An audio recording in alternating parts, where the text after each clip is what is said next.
I saw a post the other day that stopped me in my tracks.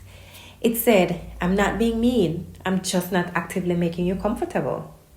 And I felt that in my gut because right before I saw that post, I was in an internal wrestling match over a situation where someone wanted me to go along with a plan that they had come up with that would have been super convenient and great for them, but not for me. Not because it was wrong or sinful or anything like that. Just didn't agree with it and I chose not to get on board with their plan. In fact, I told them that I just straight up was not there for it. And I could tell that they were not pleased with me. Although they acted like they were okay, I could tell that they weren't pleased with me. And what I noticed wasn't really the situation itself, but how uncomfortable I was with simply letting the other person be uncomfortable. Well, let's talk about that today.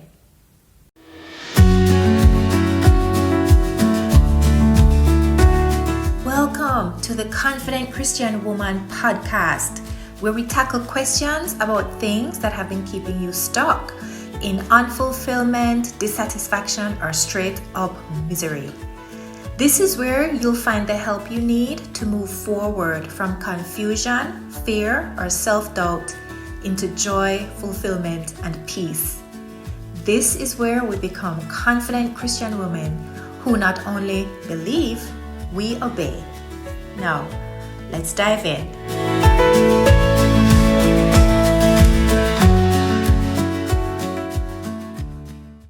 Okay, so I told you about the situation with this person, and I actually thought to myself, she probably thinks I'm being mean, but I don't think I'm being mean. I just have no interest in accommodating her plan right now, given all the other things going on in my life.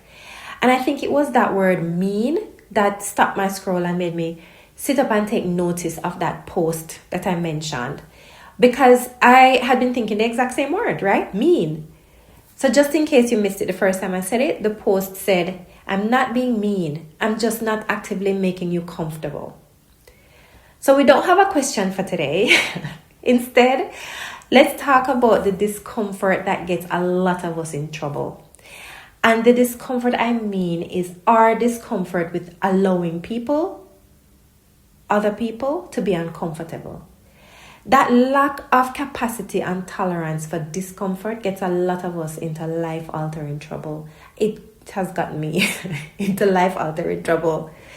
Most of us don't even actually think about that discomfort. We simply feel it and react to it. It's the discomfort you feel when somebody isn't happy with you. It's the compulsion to explain, to soften, to adjust, to fix it. So let me ask you, what happens inside you when someone is disappointed in you, disappointed with you, or unhappy with you? What happens inside you when someone doesn't agree with your decision? What happens inside you when you can tell that they're not comfortable with how you're choosing to show up? Answer those questions about what goes on inside of you, and then answer these questions I'm about to ask you about the actions that follow. What do you do when you have those feelings going on inside of you? Do you start explaining yourself more than you need to?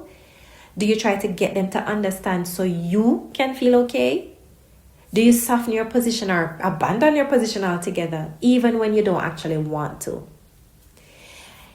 At this point, it might be an automatic response for you, but it might be worth it to you to answer the question, why does their discomfort feel like something you need to solve, or that needs to be solved at all?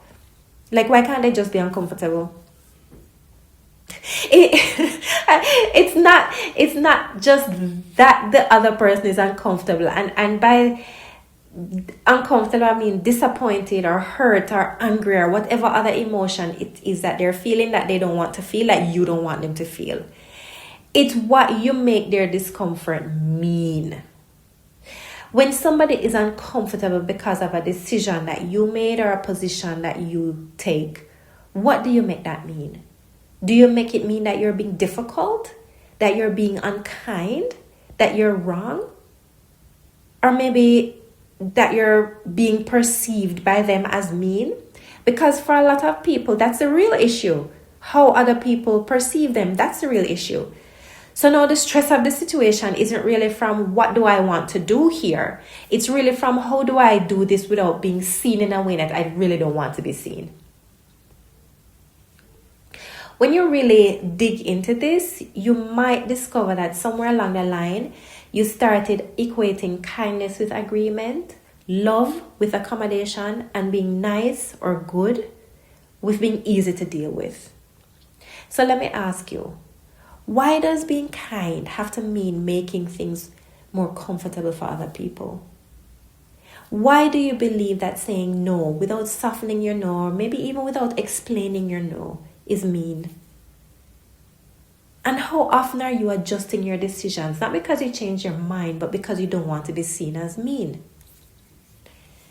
Romans 12 verse 18 says, if possible, so far as it depends on you, live peaceably with all.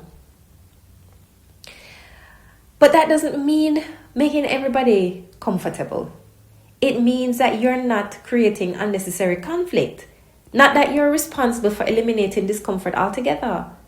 So when you feel responsible for somebody else's comfort in the context that we're talking about today, it's not that you're being considerate, although maybe you are being considerate, but really it's that you're trying to manage their emotions for them. So ask yourself, what are you trying to prevent them from? What are you trying to prevent by keeping them comfortable? Are you trying to prevent their disappointment, their frustration? Maybe you're trying to prevent their opinion of you changing. Because the thought floating around behind your efforts to manage other people's emotions for them is usually something like, I need them to feel okay so that I can feel okay. Do you see that it's really not about them? It's actually about you. And at that point, your decisions really aren't about what's right or what's aligned or what's authentic for you. They're about emotional management, yours and the other person's.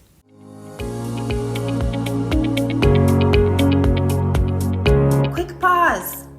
If today's episode is hitting home, I have something for you that you'll love. It's called the Clarity Roadmap, and it's a free guide that's designed to give you a quick jump start out of feeling stuck. Remember, you don't have to have all the answers. You only need your one next step. And this free roadmap is a great place to start. You can grab it for free right now at the link in the show notes. Okay, back to today's episode. So if you find that you've made a decision that goes against what somebody else wants you to do, and you're in angst over whether they'll now perceive you as being mean, what do you do? Assuming, of course, that you don't want to continue playing the role of emotional manager for everybody in your life. I mean, you can continue if you want to, but if you don't, what do you do? Well, you can do 4 things, and I'm going to give you the 4 things, all right? First, number 1, notice the urge to over-explain. When you start adding extra justification to the decision that you made, pause and ask yourself, am I explaining to communicate something that needs to be communicated, or to get them to not think less of me?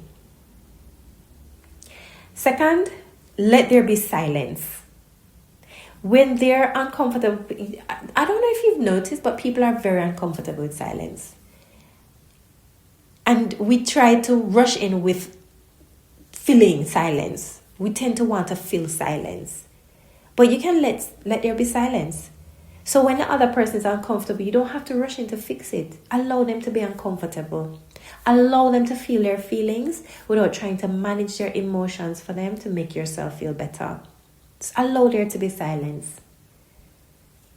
I have had silence now with this person I was telling you about the situation with. I've had silence now with her for several days. The third thing that you can do is get honest about your real motives. Ask yourself, am I trying to be loving or am I trying to be liked? All right. So Actually, those are the 3 things. Did I say 4? I think I said there are 4 things you can do. Well, there are 3. So I would say do those 3 things. All right. All right.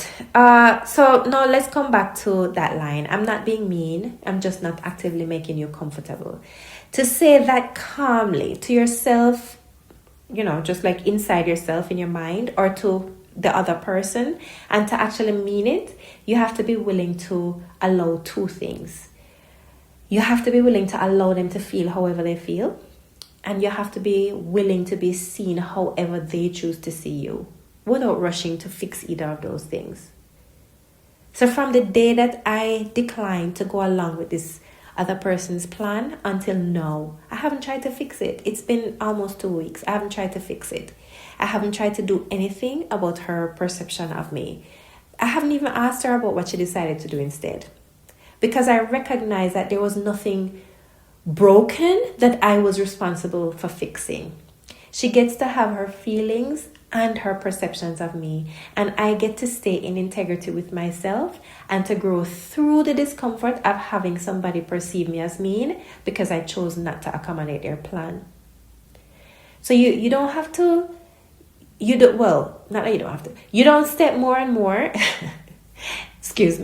you don't step more and more into being the woman that God created you to be if you never become good at feeling discomfort.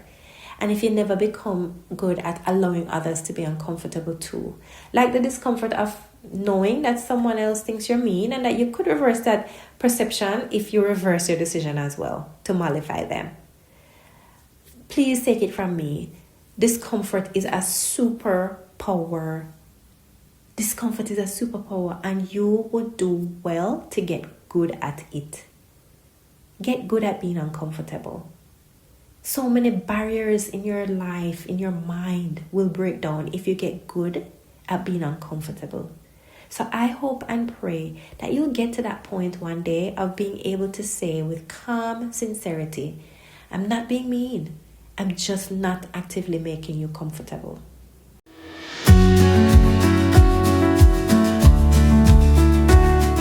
Thanks for hanging out with me today.